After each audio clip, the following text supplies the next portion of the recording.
मंग तज्जयति परम ज्योति समं समस्तैरनंत पर्यायैः दर्पण तल इव सकला प्रतिफलति पदार्थ मालिका यत्र परमागमस्य बीजं निषिद्ध जात्यन्ध सिन्धुर्विधानं सकल नय विलसितानां विरोधमथनं नमाम्यनेकान्तम्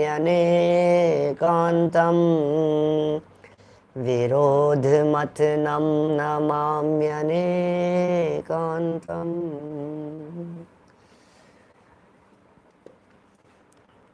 पुरुषार्थ सिद्धि उपाय नामक ग्रंथ अमृत चंद्राचार्य की यह रचना, और इस रचना के अंतर्गत हम चर्चा कर रहे थे एक अंत भला सो सब भला। माने हम यहाँ सल्लेखना की चर्चा कर रहे हैं। सत लेखना उसकी ये चर्चा है।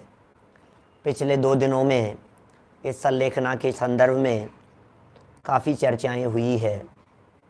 परिणामों की शांति के लिए, भाव सुधारने के लिए, पूरे जीवन को सफल बनाने के लिए, उज्ज्वल अवस्था की प्राप्ति के लिए, सुख और शांति जिसमें है, ऐसे धर्म को नहीं छोड़ना और यह धर्म छूट न जाए, इस तरह की उज्ज्वल और उत्तम भावना रखना, यही तो सल्लेखना है। और सल्लेखना में किया क्या जाता है? यही तो किया जाता है सल्लेखना में। ध्यान रखो अपने परिणामों का, संभालो अपने परिणामों को, बिगड़ नहीं जाए। परिणाम बिगड़े तो भव बिगड़ा समझो। यदि परिणाम बिगड़ गए तो समझ लीजिए आप अब भव नहीं सुधरेगा, और जीवन भर किए गए धर्म को साथ में ले जाने का इससे अच्छा कोई उपाय दूसरा हो नहीं सकता है। ये सब चर्चाएं अपेक्षित विस्तार से हम सब आपके बीच में कर चुके हैं। जिन जीवों को अंत समय में सल्लेखना समाधि मरण होता है, उन जीवों की सदगति होती है। परलोक में भी उनके धर्म साथ में चला जाता है। जिस धर्म के अवलंबन से वर्तमान भव को सुधारा था, जिस धर्म के अवलंबन से वर्तमान में शांति बनी रही थी, कायम रही थी, उसी धर्म के अवलंबन से पर भव में भी शांति अवश्य ही रहेगी। देखिए सुंदर मार्मिक प्रकरण श्लोक नंबर 176 की तरफ हम लोग आगे बढ़ते हैं। 195 नंबर पेज है, 195 नंबर पेज। सल्लेखना धारण करने की तीव्र भावना। क्या? सल्लेखना धारण करने की भावना नहीं, तीव्र भावना की चर्चा कर रहे हैं। अभी पिछले श्लोक में क्या था? सल्लेखना की भावना कहा था। उसकी हेडिंग 175 की हेडिंग कही थी सल्लेखना की भावना, और 176 की हेडिंग कही है सल्लेखना धारण करने की तीव्र भावना। क्या फर्क है दोनों में? कोई फर्क नहीं है। इतना जरूर समझ लेना कि यहाँ और अधिक थोड़ा बल से बात करने वाले हैं, और अधिक प्रेशर से बात करने वाले हैं, पावर से बात करने वाले हैं, मतलब और अधिक जोड़ना चाहते हैं। क्या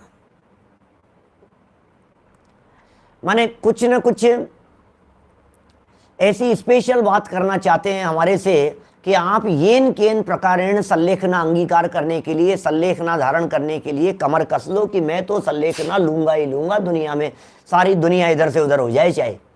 सल्लेखना के 2 प्रकार कहे थे कल हमने, जो यहाँ आचार्य देव ने बतलाए हैं। एक होती है तात्कालिक सल्लेखना और एक होती है पूर्व से तैयारी वाली सल्लेखना, और इनको भी 2 प्रकारों के अंदर बांट दिया। एक होती है कषाय सल्लेखना और एक होती है काय सल्लेखना। काय और कषाय दोनों को क्रम क्रम से घटाना, उसे सल्लेखना कह करके पुकारा गया। श्लोक पढ़ते हैं, देखें इसी चर्चा को कुछ और क्या कहते हैं। मरणान्ते वश्यमहं विधिना सल्लेखनां करिष्यामि इति भावना परिणतो नागतमपि पालयेदिदं शीलम्। अहम माने मैं, मरणान्ते मरण के समय, मैं मरण के समय, अवश्यम विधिना सल्लेखनाम करिष्यामि, ओहो अवश्य शास्त्रोक्त विधि से समाधि मरण करूँगा।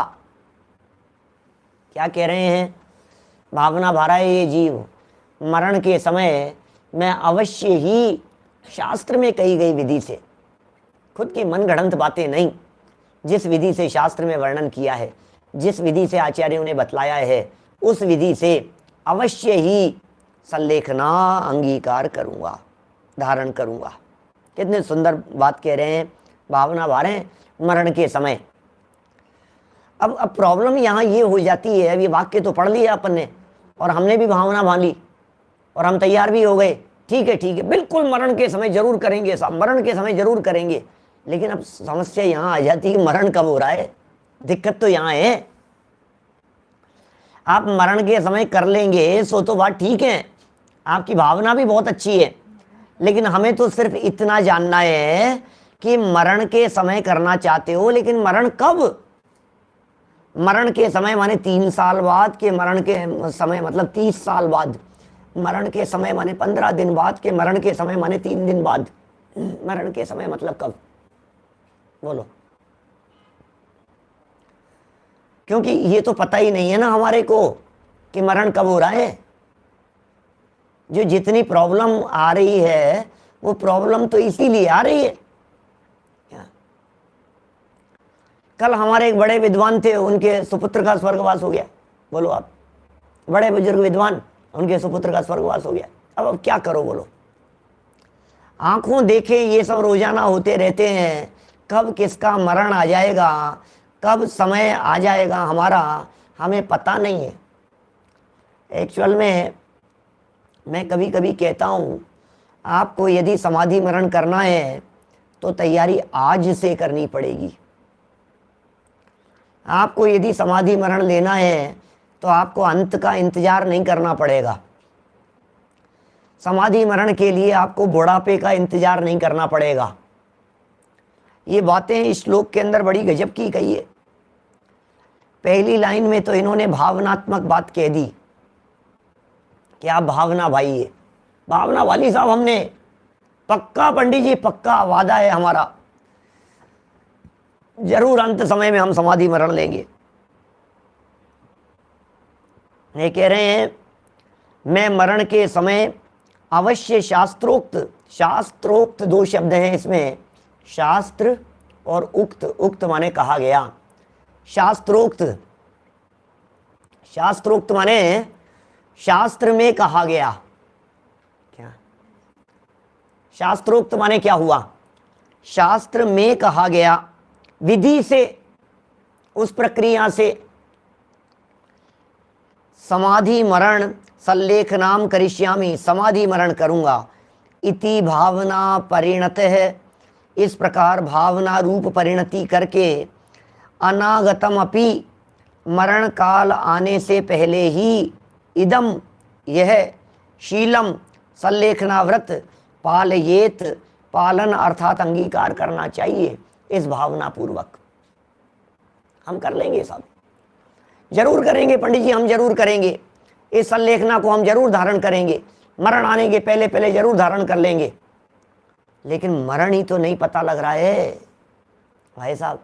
क्रिकेट का मैच खेला है आपने? खेला नहीं होगा तो देखा होगा, बचपन में तो सबने खेले होंगे, बैट बॉल लेकर अपने आस पड़ोस में, छत पर, बाहर बालकनी में, मैदान में, ग्राउंड में, जहाँ भी सब खेले होंगे। नहीं खेले तो देखा तो सबने ही है। सुनो भाई, हम ये कह रहे हैं आपसे कि क्रिकेट के मैच में क्या होता है, 50 ओवर का मैच है वनडे। अब तो आजकल 20-20 होने लग गए। 20 ओवर का मैच है, ऐसा मान लीजिए, ठीक है। कितने का स्कोर होगा? 150 रन का स्कोर पहले वाली टीम ने दिया है और हमारी टीम खेल रही है, हम खेल रहे हैं। अब क्या करें? 20 ओवर में 150 रन बनाने हैं। अब क्या करें साहब? बोलो बोलो जितेंद्र जी साहब। अरे यार 20 ओवर है। अच्छा चलो 150 रन तो ज़्यादा हो गया, स्कोर कम कर देते हैं अपन। 20 ओवर में 100 रन का स्कोर बनाना है। अब तो बढ़िया है। 20 ओवर में 100 रन बनाना है। बोलो साहब, बन जाएंगे कि नहीं बनेंगे? 5 की रन रेट से बनेंगे, क्या है, आराम से बन जाएंगे। और कम करें आप कहो तो? नहीं नहीं, बना लेंगे बना लेंगे। 20 ओवर ही तो है यार, क्या है, 100 ही तो रन है, बहुत आराम से। हमने तो पिछले मैच के अंदर 200-250 रन का स्कोर खींच दिया था। अभी तो 100 रन है, क्या है, बना लेंगे। 1 ओवर निकल गया, 0 रन है अभी तक। खिलाड़ी खेल रहे हैं, विकेट नहीं गिराए। अरे अभी तो बना लेंगे, क्या है। 5 ओवर निकल गए, कुछ नहीं बनाया, 0 रन है, अभी तो बना लेंगे। तो 15 ओवर है, 15 ओवर के अंदर भी कुछ कठिन काम नहीं है। क्या 6-7 की रन रेट क्या हो गया उसमें, तो क्या है। 5 ओवर और निकल गए, 10 निकल गए। अब क्या करें भाई साहब? अब थोड़ा सा 10 ओवर में 100 रन बनाना है, थोड़ा सा कठिन हो गया, लेकिन हमें अपनी बैटिंग पर पूरा भरोसा है, बना लेंगे। अभी भी खेले जा रहा है, टुक टुक किए जा रहा है, टाइम पास किए जा रहा है, बना लेंगे, चिंता मत कर यार, मैं बैठा हूं ना, अपन सब कर लेंगे। 15 ओवर निकल गए, 5 बचे हैं, क्या करें बोलो। हाथ पांव फूलने लग जाते हैं। लास्ट ओवर बचा है 100 रन बनाने, लास्ट ओवर बचा है 90 रन बनाने, लास्ट ओवर बचा है 80 रन बनाने, क्या करें बोलो। खत्म हो गई कहानी, कुछ नहीं हो पाएगा, रोता रह जाएगा, हाथ मलता रह जाएगा, काम होने वाला नहीं है। लास्ट ओवर में कुछ भी नहीं होता है। जिंदगी बहुत लंबी है, 60 साल, 100 साल, 80 साल तक तो जीऊंगा, बुढ़ापे में कर लूंगा, धर्म ध्यान कर लूंगा मैं, उस समय हो जाएगा, इस समय हो जाएगा, बाद में कर लूंगा मैं। अरे अभी तो क्या है, बचपन है यार, अभी तो पूरी जिंदगी पड़ी है धर्म ध्यान करने के लिए। अभी तो क्या है, पूरी जिंदगी पड़ी है, अभी तो बचपन में कोई धर्म किया जाता है क्या पंडित जी? बचपन निकल गया, 0 रन। बचपन के देखो आप 100 ओवर का मैच मान लीजिए, 50 ओवर का मैच है ना, 50 साल, मतलब ऐसा समझ लीजिए 2-2 साल का 1-1 ओवर मान लीजिए आप, तो 100 साल की जिंदगी हो गई। 20 साल का हो गया, मतलब 10 ओवर निकल गए, यही माने।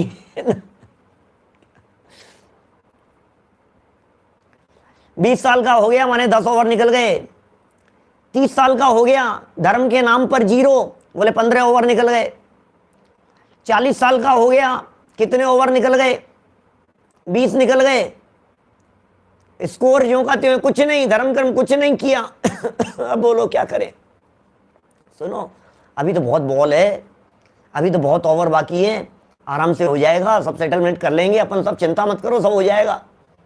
लेकिन भाई ये क्यों भूल जाते हो कि पूरी की पूरी बॉल और पूरे ओवर क्या ये खेलने को ही मिलेंगे। बीच में आउट भी तो हो सकता है, बीच में बोल्ड भी तो हो सकता है, बीच में विकेट भी तो उड़ सकता है, कैच आउट भी तो हो सकता है, और सारे के सारे विकेट अब गिर गए नीचे। अब क्या होगा बोल। ऐसा ही होता है। हम तो सोच रहे थे 80 साल तक जीऊंगा, और 40 साल की उम्र में एकदम क्या हुआ, ऐसा कुछ झटका लगा कि विकेट उड़ गए, खत्म, उड़ गया साहब। किसी का विकेट 38 साल में उड़ जाता है, किसी का 35 में उड़ जाता है, कोई 15 के अंदर ही किसी का विकेट उड़ जाता है, कोई 0 पर उड़ जाता है, कोई खेल ही नहीं पाता है। क्या स्थितियां बन जाती है, विचार करना भैया। हमने तो सोच लिया, क्या अंत में, क्या सही कह रहे हैं बाबूजी कहा करते थे। सुनो, ये जो नींव है ना, वो तो ऐसा कहते थे, जिस हॉल में आप बैठे हैं, इस हॉल की नींव पौन घंटे में नहीं भर सकती है, लेकिन पौन घंटे में मुक्ति की नींव सम्यक दर्शन तैयार हो सकती है, जिसके दम पर ये मुक्ति रूपी महल खड़ा हो सकता है। बोलो, सोचो तो सही जरा, कल्पना करो, ये कह रहे हैं पिछले 6 महीने के अंदर 12 लाख विकेट गिरे हैं। वकील साहब बतला रहे, कोरोना लॉकडाउन के पीरियड में जो मौतें हुई हैं 12 लाख विकेट गिर गए। ये तो वो बतलाए हैं आपने जो कोरोना से मरे हैं, बिना इसके भी तो मरे होंगे, हार्ट अटैक से मर गए होंगे, टाइफाइड से मर गए होंगे, बीमारी से मर गए होंगे, कैंसर से मर गए होंगे, जूझते हुए मर गए होंगे, सीढ़ियां उतरते समय मर गए होंगे, दुर्घटना में मर गए होंगे। उन सब विकेट्स का क्या होगा? आत्महत्या के अंदर मर गए हैं आपके राजपूत सुशांत सिंह जैसे, और उसके आसपास के सारे लोग, सब कितने लोग मर गए। बोलो क्या करें भाई साहब। भावना उसके पहले, इसलिए क्या पता कब शाम ढल जाए, क्या पता कब अंत आ जाए, क्या पता अगले क्षण का भरोसा नहीं है, अगले पल का भरोसा नहीं है, जीवन का अंतिम पल कौन सा होगा। इस बात का विचार और चिंतन करते हुए निरंतर हमारे को इस संलेखना को अंगीकार करने की भावना बानी चाहिए कि होता क्या है ये संलेखना, ये तो बताओ पंडित जी, होता क्या है? बोलो, ये संलेखना होती क्या चीज है? तो देखो क्या कह रहे हैं ये, मरण काल आने से पहले ही ये संलेखना पालन अर्थात अंगीकार करना चाहिए। संलेखना का अर्थ कहा है नीचे फुटनोट में देखिए, सत्य सम्यक प्रकार से लेखना माने कषायों को क्षीण क्रश करने को संलेखना कहते हैं। वाह, कितने सुंदर परिभाषा है संलेखना। आचार्यों ने क्या वे पूछ रहे हैं, विकेट गिर गया का मतलब क्या है? विकेट गिर गया का मतलब मौत हो गई, विकेट गिर गया मतलब परलोक सिधार गए, विकेट गिर गया मतलब बैक टू पवेलियन। क्या विकेट गिर गया का मतलब क्या है? चलो वापस, आउट। विकेट गिर गया का मतलब क्या है? निगोद से आए थे, बैटिंग करने का चांस मिला था, मनुष्य जन्म में आ गए थे, एक इंद्रियाधिक पर्यायों को पार करके मनुष्य जीवन की प्राप्ति हो गई थी, विकेट गिर गया, अब क्या हो गया? चलो एक इंद्रियादि पर्यायों में दोबारा जाकर के बैठ जाओ अपने जहां बैठा था वहां, बुलावा आ गया तुम्हारा, और क्या कहेंगे? खत्म हो गई कहानी, किस्सा खत्म हो गया। अब एक कहानी मात्र रह गई, कल जुबा जुबा के किस्से थे, आज एक खंडर के हिस्से हैं, जग के वैभव का हाल है ये सब, जीते जी के किस्से हैं। बोलो, जीते जी के किस्से हैं साहब। क्या एक से एक हीरो दिखते हैं, एक से एक फिल्म स्टार दिखते हैं, बड़े बड़े लोग दिखाई देते हैं, अब क्या है? खत्म कहानी, और क्या है? बोलो हीराचंद जी साहब, नहीं है क्या ऐसी? कितने लोगों की कहानियां सब लिखी रह जाती है, कहानियां बन जाती है, इतिहास बन जाता है, लोग पढ़ने लग जाते हैं, बस कोई बात नहीं, थे नाम के पहले हैं की जगह थे लग जाता है। अब क्या हुआ? खत्म ही हो गई सारी कहानी। अब कौन किसको पूछ रहा है और किसको क्या लेना देना है बताओ? आज कौन पूछ रहा है सुभाष चंद्र बोस को, कौन पूछ रहा है नेहरू जी को, कौन पूछ रहा है महात्मा गांधी जी को? हाँ, गांधी जी की शक्ल वालों को तो जरूर याद कर रहे हैं, नोटों के ऊपर छपी हुई है। बोलो, वो तो सबको चाहिए, लेकिन कौन किसे पूछ रहा है? खत्म हो गया काल, तो फिर दोबारा लौट करके चला जाएगा, अब कहीं फुर्सत नहीं है, मौका नहीं है अब। इसलिए सत्य लेखना की चर्चा कर रहे हैं। सत्य शब्द का अर्थ दो प्रकार से किए जा सकते हैं। यहाँ सत्य शब्द का अर्थ किया है सम्यक प्रकार से, और लेखना शब्द का अर्थ है कषायों को क्षीण करना, कृश करना, काटना, कम करना, ऐसा है ना। तो कषायों को कृश करना, कषायों को खत्म करना, धीरे धीरे करके नष्ट कर देना, ये कहलाता है भले प्रकार से, ये कहलाती है संलेखना। और कैसे होती है ये संलेखना? यदि हम इसको और अलग रीति से बात करें तो हम ये कह सकते हैं, सत्य माने हैं वस्तु, सत्य द्रव्य लक्षणम। सत्य तो वस्तु का लक्षण कहा है ना, इसी संधि विच्छेद में देखो आप, सत्य प्लस लेखना, क्या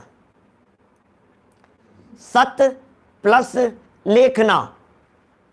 तो सत्य माने वस्तु, वस्तु स्वरूप, आत्मा, सत्य लक्षण वाला आत्मा, त्रिकाली चैतन्य, अपना चैतन्य ध्रुव त्रिकाली आत्मा, ये जो आत्म तत्व है, ये कहते हैं सत्य लेखना। उस आत्म तत्व के अवलंबन लेकर, सत्य के अवलंबन लेकर कषायों को कृश करना।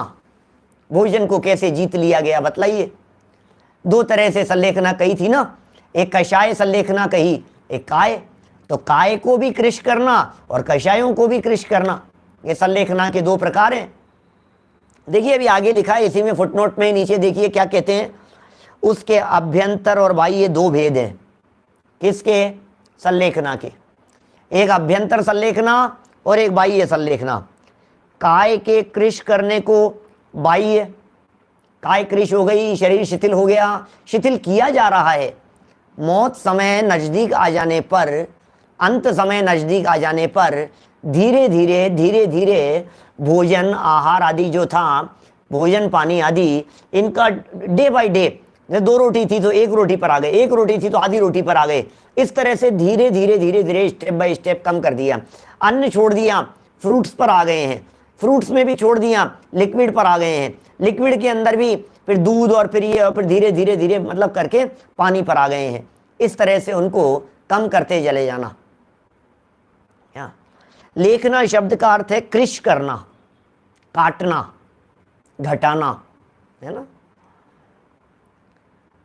देखिए क्या कह रहे हैं, कषाय को क्षीण कृश करने को लेखना कहते हैं। उसके अभ्यंतर और बाह्य दो भेद हैं। काय के कृश करने को बाह्य और अभ्यंतर क्रोधादि कषायों के कृश करने को अभ्यंतर संलेखना कहते हैं। 2 प्रकार से हो गई।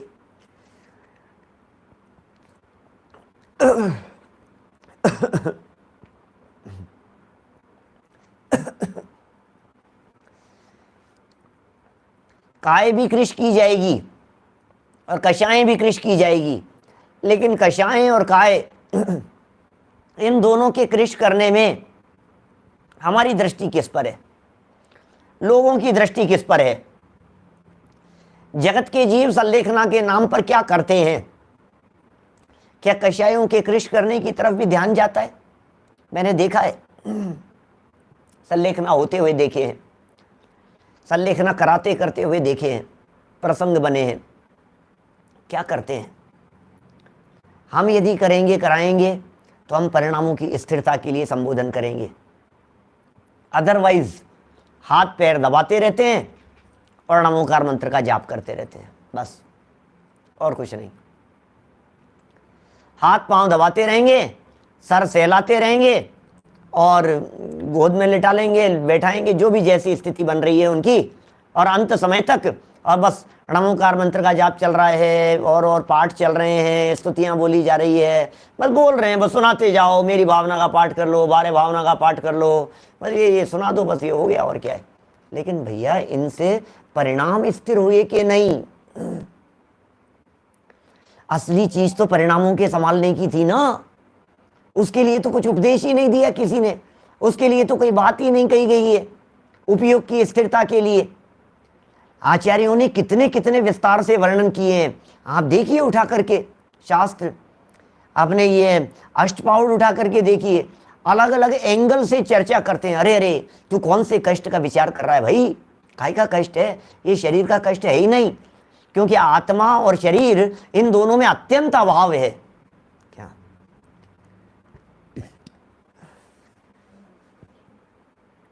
आत्मा और शरीर इन दोनों में कितना अभाव है? कह रहे हैं अत्यंत अभाव है, अत्यंत अभाव है। इस अत्यंत अभाव को पहचानने की जरूरत है। ये शरीर आपको कष्ट देने में समर्थ नहीं है, ये शरीर की पीड़ा आपकी पीड़ा नहीं है। आप उपयोग हटाइए यहां से, बोलो, आप सोचिए जरा, चिंतन कीजिए, एक बार अपने स्वरूप का चिंतन कीजिए भाई। हिमालय स्वरूप का चिंतन कीजिए, दादाजी को वस्तु स्वरूप की बात बतलाइए, मूल शुद्ध आत्म तत्व की बात बतलाइए, क्योंकि देह से उपयोग जब तक नहीं हटेगा तब तक काम नहीं चलेगा। ये है असली संलेखना, ये होती है संलेखना की सही विधि। भैया तुम चैतन्य हो, तुम ज्ञानानंद स्वभावी हो, तुम त्रिकाली ध्रुव आत्म तत्व हो, तुम्हारा कुछ नहीं बिगड़ता है, ये रोग तुम्हारा नहीं है, अरे राग का भी तुम्हारे अंदर में प्रवेश नहीं है। तुम इस बात का विचार चिंतन करो भैया, सब छूट जाएगा, सब छूट जाएगा। अरे कुछ नहीं छूटेगा, जो छूट जाएगा वो तुम्हारा था ही नहीं, इस बात का विचार करो। बोलो, कितने सुंदर सुंदर विचारों की चर्चाएं करते हैं शास्त्रों में, विचार करो गहराई से, चिंतन मनन करो, मंथन करो। अंतरंग और बहिरंग दो प्रकार की संलेखना कह दी है। बहिरंग संलेखना में शरीर की शिथिलता होगी, शरीर शिथिल होगा धीरे धीरे, और अंतरंग संलेखना में क्रोध आदि कषायों की शिथिलता होगी। दोनों की शिथिलता की बातें। चलिए वापस आ जाइए ऊपर, टीका पढ़ना शुरू करते हैं अपन इस श्लोक की। अहम मरणांते अवश्यम विधिना संलेखनाम करिष्यामि। वाह, करिष्यामि करूंगा, अहम माने मैं, मरणांते मरण समय आ जाने पर सप्तमी, अहम मरणांते अवश्यम विधिना संलेखनाम करिष्यामि। अवश्यम क्या, अवश्यम विधिना संलेखनाम करिष्यामि इति भावना परिणत है अनागतम अपि शीलम पालियेत। अनागतम अपि, मरण समय नहीं आने पर भी आप तो शील का पालन करो, संतोष का पालन करो। मैं मरण समय अवश्य ही विधि पूर्वक समाधि मरण करूंगा, ऐसी भावना सहित श्रावक जो प्राप्त नहीं हुआ है, ध्यान देना, क्या प्राप्त नहीं हुआ है? शील स्वभाव, सहजता, निर्मलता, जो अभी प्राप्त नहीं हुआ है, ऐसे स्वभाव को प्राप्त कर लेता है। कर लो उस स्वभाव को प्राप्त, लपक करके काम कर लो। बोलो, झपट्टा मार दो ओ आत्म तत्व के अवलंबन के लिए। मत चूको चौहान, मौका मिल गया है, अब नहीं। क्या बोलो, क्या कह रहे हैं?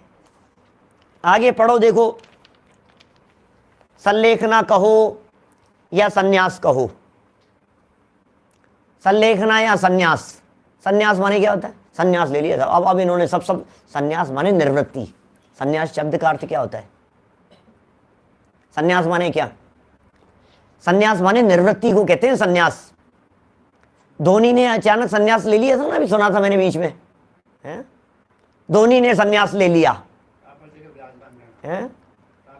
कपिल देव ने संन्यास ले लिया, इसने संन्यास ले लिया, हमारे सचिन तेंदुलकर ने संन्यास ले लिया। संन्यास ले लिया, क्या बात कर रहे हो? कौन से संघ में दीक्षा ली? अरे क्या संघ में दीक्षा थोड़ी ना। तो फिर संन्यास माने क्या?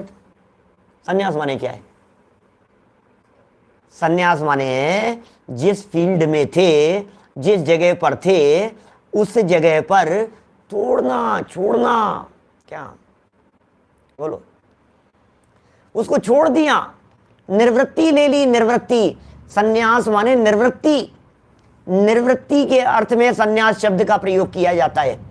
हम निवृत्त हो गए हैं, अब खेल नहीं खेलेंगे। हम व्यापार से निवृत्त हो गए हैं, हमने बिजनेस से संन्यास ले लिया, हमने परिवार घर गृहस्थी से संन्यास ले लिया। क्या उसने इंटरनेशनल मैच से संन्यास ले लिया। तो जिस चीज से संन्यास ले लिया है, हम घर गृहस्थी की उलझनों में अब नहीं उलझेंगे, इसका नाम है संलेखना ले ली है। अब हम नाच गाने में नहीं उलझेंगे, अब हम शादी विवाह के कार्यक्रमों में नहीं जाएंगे, अब हम लौकिक राग बढ़ाने वाले कार्यक्रमों में नहीं उलझेंगे, इसका नाम है संन्यास। लेकिन संन्यास तो ले लिया, निर्वृत्ति तो ले ली, लेकिन सुनो एक मार्मिक बात कहता हूं, ये निर्वृत्ति प्रवृत्ति के बिना किसी काम की नहीं है। अरे भाई साहब,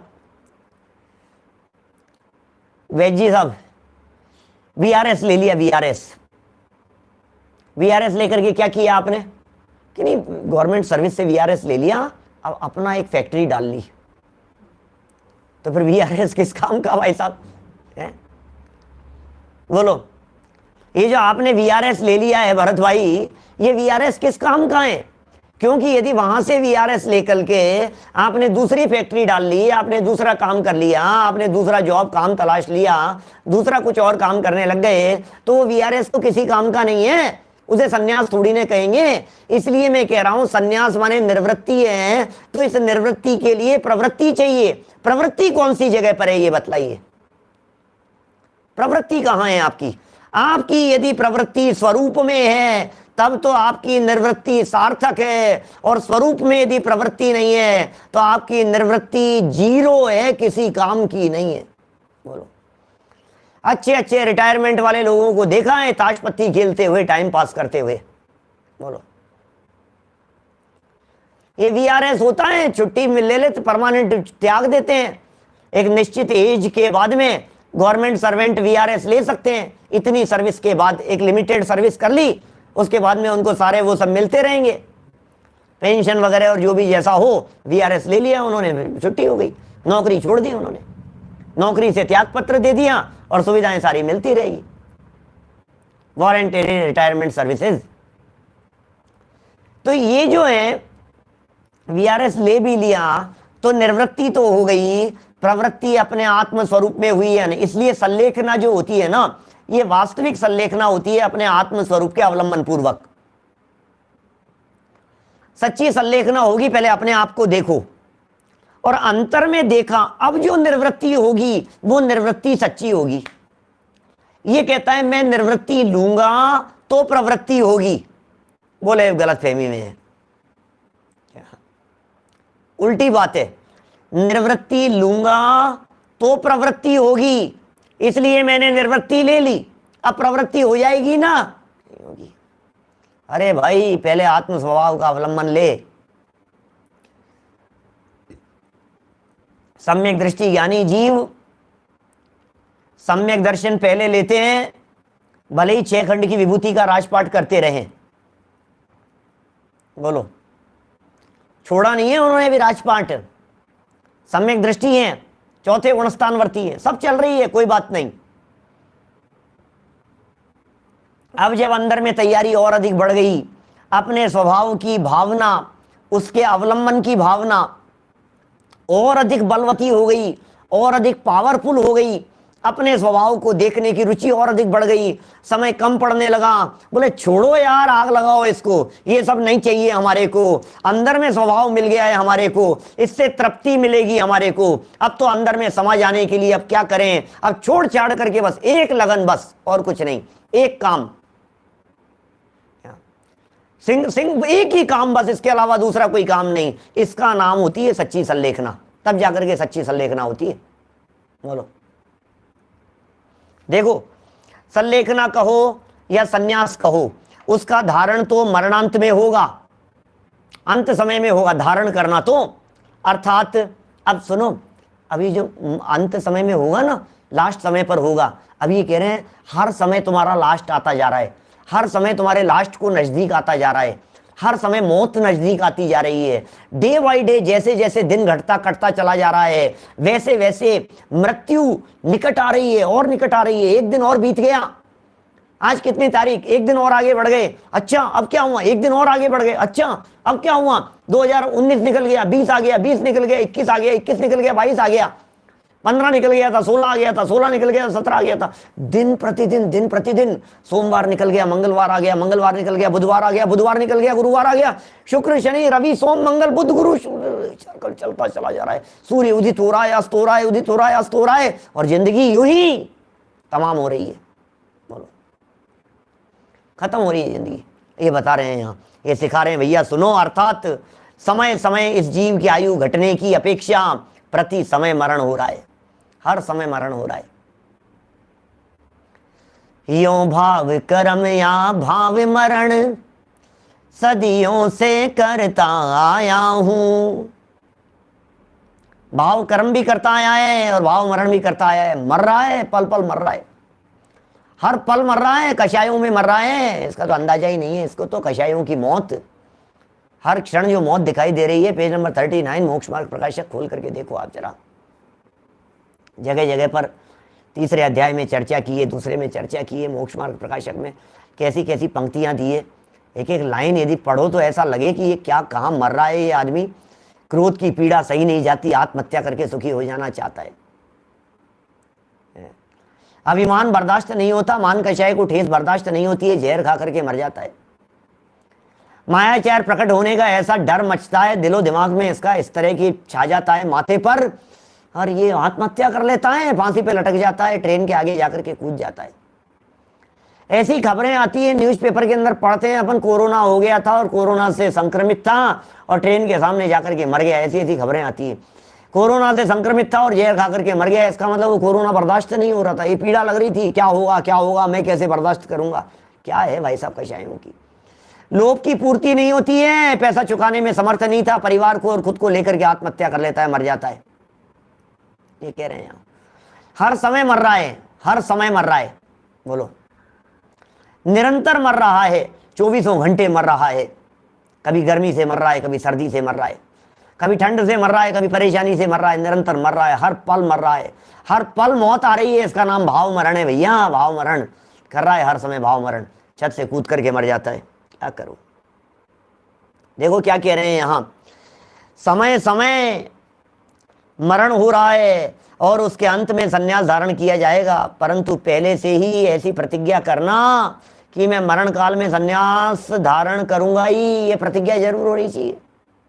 क्या 12 साल तक की उत्कृष्ट संलेखना हो सकती है, भावना हो सकती है इस तरह की, सोचना जरा एक बार इसके बारे में, अवश्य ही करूंगा ही, अतः इस प्रतिज्ञा की अपेक्षा यह शील पहले ही पालन करने में आता है, पहले ही पालन करने में आ गया प्रतिज्ञा की अपेक्षा।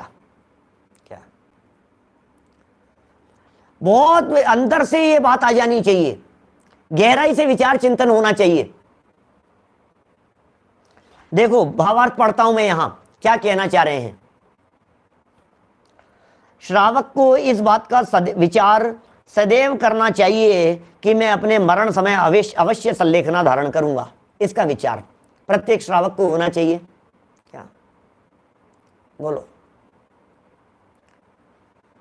हर समय इस बात का विचार चलना चाहिए कि नहीं, संलेखना लूंगा, संलेखना लूंगा, आत्मस्वरूप को देखूंगा, कषायों को तोड़ूंगा, विवाहों को छोड़ूंगा,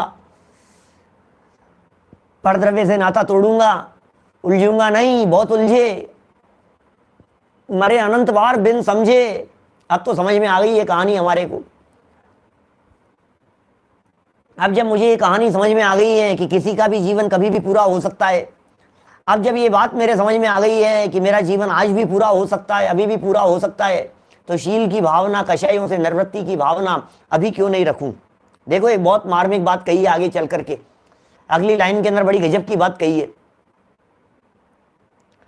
कारण कि मरण समय प्रायः मनुष्यों के परिणाम बहुत दुखी हो जाते हैं, इसलिए वो संलेखना का विचार आना बड़ा कठिन काम हो जाता है। बहुत प्रैक्टिकल बात कर रहे हैं टोडरमल जी साहब। अंत समय जब आता है ना, व्यक्ति के परिणाम बड़े विचलित हो जाते हैं, छूटने का डर लगने लगता है, सब छूट जाएगा, सब छूट जाएगा, घबराहट लगने लगती है, मैं चला जाऊंगा तो क्या होगा, प्रभाव होगा तो क्या होगा, जीवन पूरा हो जाएगा तो क्या होगा, कोई व्यक्ति मेरे को रोक ले, कोई व्यक्ति बचा ले, वे अभी से ही नहीं मरना चाहता हूँ, अभी तो बच्चों की शादी देखना चाहता हूँ, अभी तो पोते का मुंह देखना चाहता हूँ, अभी तो उसका देखना चाहता हूँ, अभी इसकी व्यवस्था, अभी उसकी व्यवस्था, इसको मौत मरता, मौत की चर्चा मात्र से डरता है भाई साहब, खौफ है ये मौत का, मरण का भय। 7 प्रकार के भय कहे, 7 प्रकार के भय हमारे यहाँ शास्त्रों में, और 7 भयों में मौत का डर खतरनाक है, इतना खतरनाक है, इतना खतरनाक है, क्या बतलाऊं मैं आपको, क्या डर लगता है मौत के नाम से। मुझे कई बार ऐसा मैं कहता हूं, बहुत बार मेरे प्रवचनों, बहुत बार सुना होगा आप लोगों ने, रोड क्रॉस करते समय तेज स्पीड से आती हुई गाड़ी आपके बगल में 1 इंची की दूरी में ऐसा ब्रेक लगा करके उसने रोक दिया ताकत से, 10 मिनट तक धड़कन नहीं रुकती है, बोलो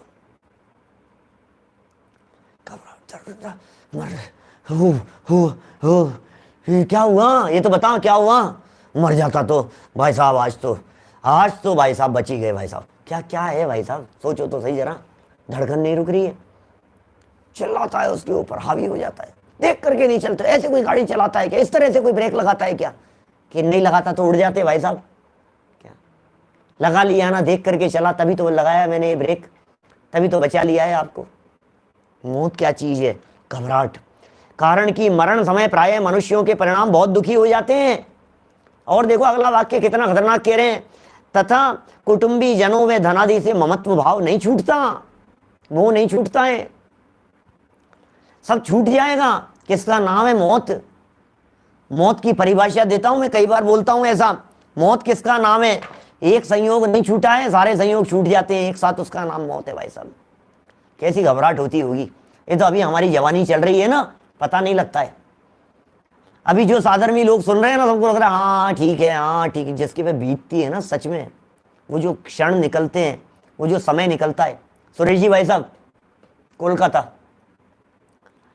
बोलो, ये जो समय होता है ना, जिस समय में ऐसा लगने लगता है कि यार अब पता नहीं क्या होगा, यार अब पता नहीं क्या होगा, अब तो पता नहीं शायद मैं कमरे से बाहर निकलूंगा या नहीं, अब तो पता नहीं शायद हॉस्पिटल से छुट्टी मिलेगी या नहीं, अब तो पता नहीं क्या है, ऑपरेशन थिएटर में बड़ा ऑपरेशन हो रहा हो,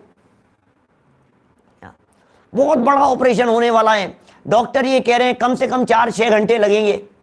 अंत समय में जाते हुए सबसे माफी मांग करके जाता है, पता नहीं वापस लौटूंगा कि नहीं, पता नहीं ऑपरेशन सफल हुआ कि वहीं अंदर ही मर जाऊंगा, क्षमा करना भाई संजीव जी, कोई गलती हो तो माफ कर देना, पता नहीं जीवन पूरा हो जाए, पता नहीं क्या हो।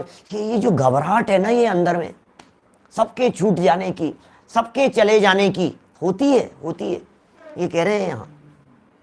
इसलिए सल्लेखना की भावना भाव भैया जिस पे बीतती है उसे पता लगता है। मैं बहुत गहराई से ये बात कह रहा हूँ आप लोगों को, सबके समझ में नहीं आएगी अभी मेरे कहने से, लेकिन जिनके साथ में ये परिस्थिति बनी होगी, जिनका बड़ा ऑपरेशन होना होगा, जो एकदम वो उस समय में क्वारंटाइन हो गए होंगे, जिस समय में कोरोना शुरू हुआ था, तो तब की घबराहट अलग ही प्रकार की थी। अब तो सब जिंदा वापस बच करके, अब तो सबको लग रहा है कि नहीं ठीक हो जाते हैं, कुछ नहीं, 80%, 90%, 95% रिकवरी है, कोई दिक्कत नहीं, कोई दिक्कत नहीं है। वो जो दशा होती है ना, वो बहुत खतरनाक होती है। कुटुंबी जनों में धनादि से ममत्व भाव नहीं छूटता, बिल्कुल अंधकार में दिखने लगता है, बिल्कुल ऐसे लगने लगता है अब कुछ नहीं बचेगा, अब अगला क्या होगा पता नहीं, कहाँ चला जाऊंगा यार, ये सब मेरी बच्ची दूर हो जाएगी, मेरा बच्चा दूर हो गया, ये छोटे छोटे बच्चे और कैसे, ये सब बच्चों की हंसी खेलना सब बंद हो गया, ये सब एकदम चला जाएगा, ये इतना पैसा कमाया मैंने, ये मेरे किसी काम नहीं आएगा, ये सब छोड़ करके चला जाऊंगा मैं, ये करोड़ों की संपदा ये ऐसे की ऐसे पड़ी रह जाएगी। ये क्या फीलिंग होती होगी। करोड़पति अरबपति व्यक्ति, अरबों अरब की संपदा, और डॉक्टर ने अचानक डायग्नोस किया और लास्ट स्टेज का कैंसर बतला दिया। अब उसकी मनस्थिति क्या होती होगी जरा सोचो। एक दिन वो उसके प्रवचनों में कोई पढ़ करके बतलाया था, कोई एक मैसेज मैंने सामायिक के प्रकरण में, बोलो डर के मारे ही मर जाता है, मौत के डर से मर जाता है। मुझे ध्यान नहीं है, लेकिन किसी देश के अंदर मारने की ऐसी पद्धति भी प्रयोग में ली जाती थी जिसमें डर से मारा जाता था, किसी की हत्या नहीं की जाती थी।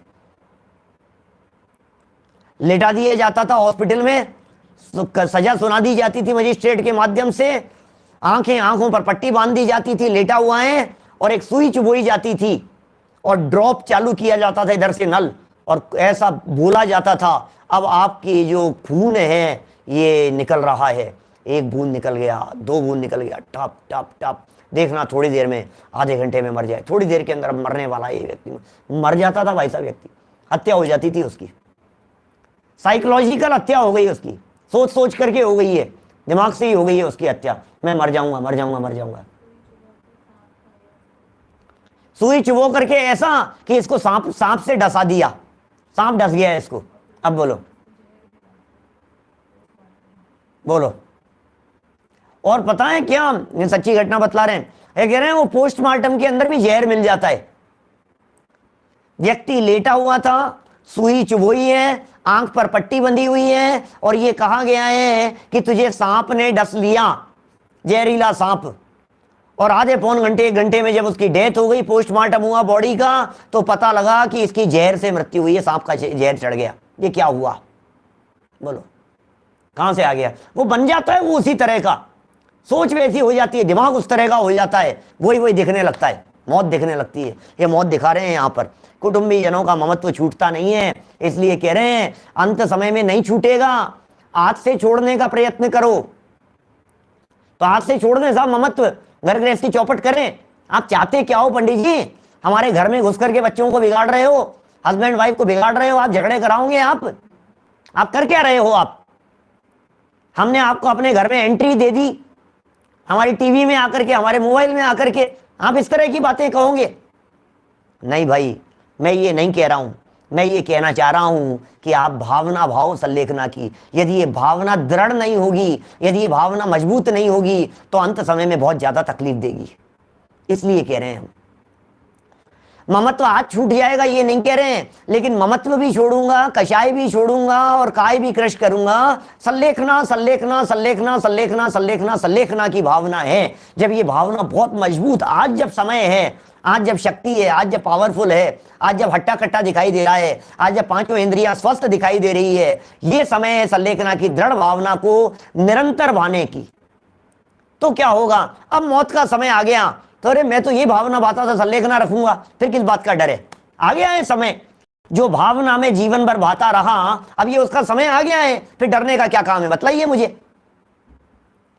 ये तो क्या होता है, जीवन भर सल्लेखना की भावना तो भाई नहीं, और मरण समय आ गया, अब क्या करूं, हाथ पकड़ता है ऐसे, चले नहीं जाना, चले नहीं जाना, बोलो क्या करें। बड़ा मामला गड़बड़ है। देखो 3 लाइनें और पढ़ करके पूरी करता हूं, कुछ विशेष होगी तो एक आध लाइन दोबारा रिपीट कल पढ़ लेंगे, नहीं तो आगे बढ़ेंगे। सल्लेखना को आत्महत्या समझते हैं लोग, आत्महत्या नहीं है, उसकी चर्चा करेंगे कल। जिसका ममत्व भाव छूटता है, छूट गया ममत्व भाव, उसी के सल्लेखना होती है। ममत्व भाव छूटने से पाप का बंध न होने के कारण नरक आदि गति का बंध भी नहीं होता, इसलिए मरण समय अवश्य ही सल्लेखना करने के परिणाम रखने चाहिए। क्या अवश्य ही हम सबको इस तरह के परिणाम रखने चाहिए कि मरण समय, देहांत के समय में तुमको न भूल जाऊं, देहांत के समय में खुद को न भूल जाऊं। इस तरह की भावना पूर्वक हम सब अपना जीवन सफल करें, इसी भावना से विराम देता हूं। निज निधि निज में बताई, यह अनंत उपकार है, उसके लिए जिन वाणी माँ को वंदना शत बार है, वंदना शत बार है। नो वर्णम कर्म, नमो हरिहंताणं, नमो सतां, नमो जय, नमो